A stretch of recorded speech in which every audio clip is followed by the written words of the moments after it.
Visenjak, Cmrečnjak, prva lepa priložnost na tem obračunu pripadla je Miklavžu. Predložek najvišji v skoku je bil Matija Fekonja. Še enkrat v priložnosti Visenjak, Jamšek, Jamšek mimo Škarice. Še vedno Jamšek v prodoru proti drugi vratnici, kjer se je odkrival Ulbin. Vseeno se je Karič odločil za strel. Tudi Fras na koncu.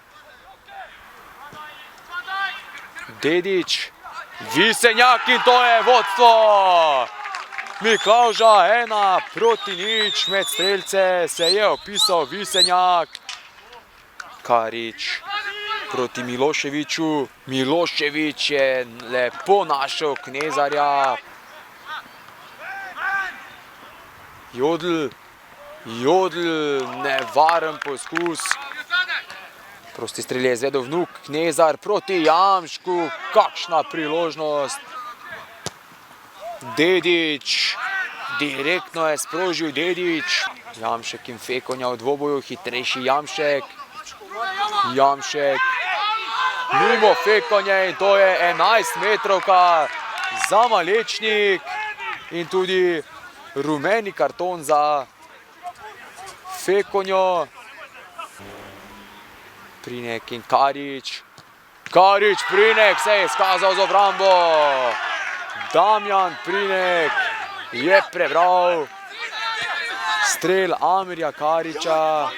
Karič proti Frasu, Frasu priložnosti.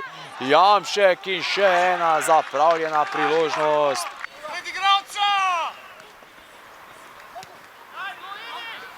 V priložnosti Cmrečnjak in to je 2-0 za Miklavž. Ta zadetek bi lahko odločil današnjo tekmo. Nov lob, tokrat Cmrečnjak.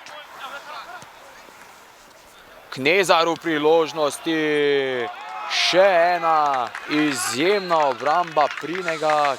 Na kratko proti Fanedlu, proti drugi vratnici, kjer je bil Karič. Vendar preletela je žoga vse nogometaše in glavni sodnik je medtem odpiskal konec današnje tekme. Nogometaši Miklavža so prišli do 3. zmage v sezoni in 9. točke. Z 2-0 so bili boljši od Malečnika, ki tako še naprej ne najde prave forme. Za predstavo ekipe sem zelo zadovoljen. To, kar smo se zmenili v slačilnici, to so tudi oddelali mi na igrišču. Imamo enega vrhunskega golmana, kot sem že povedal, on je že prej branil za Maribor mladinsko selekcijo v Champions League, tako da se vidi, da je res golman na pravem mestu. Ja, ekipa je delovala danes mogoče malo boljše napram drugim tekmam, čeprav realizacija še vedno nam peša. Tako da bomo mogli malo skupaj stopiti, se pogovoriti zdaj, ker je že res par tekm, ko res ne gre. Na koncu pa, kaj čemo, ne moramo nič.